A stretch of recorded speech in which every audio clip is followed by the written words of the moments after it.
You know, there's a general fatigue, really, about HIV. It has been a long time now, and everybody thought we should be done with it, kind of. So there's a fatigue. People, it's less in the press. Remember the treatment for HIV, the rollout really is supported by the United States, by the Global Fund, by private foundations, and by governments. But if the major donors become fatigued, we are back in that not everybody has access to treatment. So clearly, I think we need treatment development which is affordable for anybody around the world, right? So, but on the other hand, for any 2 people who get put on treatment, 5 new ones get infected in proportion. So we clearly can't treat ourselves out of this epidemic, right? Prevention continues to be incredibly important. We are dealing with sexual behavior. Sexual behavior has to be seen within the context of gender, of stigma, of age, of culture, of religion, of all of those factors. So you have to work with the people who are whom you want to reach. You also, in our experience, it has worked particularly well if you work with community organizations who often know better than certainly prevention researchers. So it has to be a comprehensive, collaborative effort. What we are learning is it's not enough that you put people on treatment, that you start people on treatment with HIV drugs, but it is enough that you keep them on treatment, right? And that they keep on taking the pills.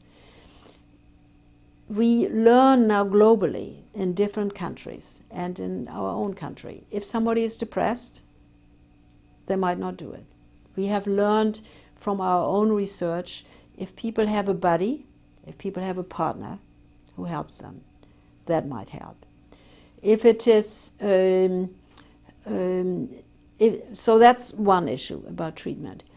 In terms of testing, if you are stigmatized, if it means a lot if you get tested and find out that you're HIV positive, if you have if that has terrible implications, then you are not going to do it. You're not going to talk about it. You're not going to go for treatment because that might reveal that you are HIV positive.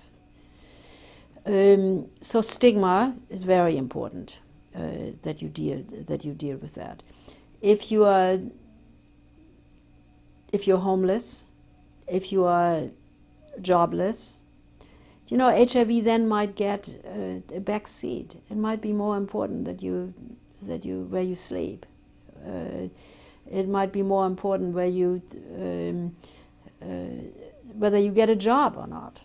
And so these kind of contextual hardships for people, also contextual factors and hardships, are very, very critical. If somebody is sexually abused, it might be very hard for that person to negotiate safer sex. The virus doesn't discriminate. The virus can affect anybody. Now, not everybody is at the same risk. It depends on how many people live in your community who are HIV positive, how many people are not tested and treated, so who are acute infectors. But anybody can be infected. And what we have seen in this country and around the world, that there are parts of populations where the epidemic is receding, or HIV prevalence is receding. But then it moves to another context. And that's why it is so hard to predict. If it has, in some populations where we really have made a lot of progress, but then suddenly there's Eastern Europe. There it is in parts of Asia. And we seem to be always somewhat behind. You know, we are not ahead of the epidemic. So that's the worry. I would hope if the world stays on it, doesn't get too fatigued with it, that we could get it further down. It has peaked. We are further down than we were. We also have clearly significantly fewer deaths because people are on treatment. That was a significant change, obviously, in '95, when we had effective treatment that changed the epidemic. But then, again, too many people are not on treatment, are not tested. So it's hard to predict, but I don't think we are quite there yet that we can say in 5 years it's over. Let me just say clearly that human rights is part of the motto of World AIDS Day this year. I think it's very important because we are very focused on treatment rollout, totally understandably, and testing.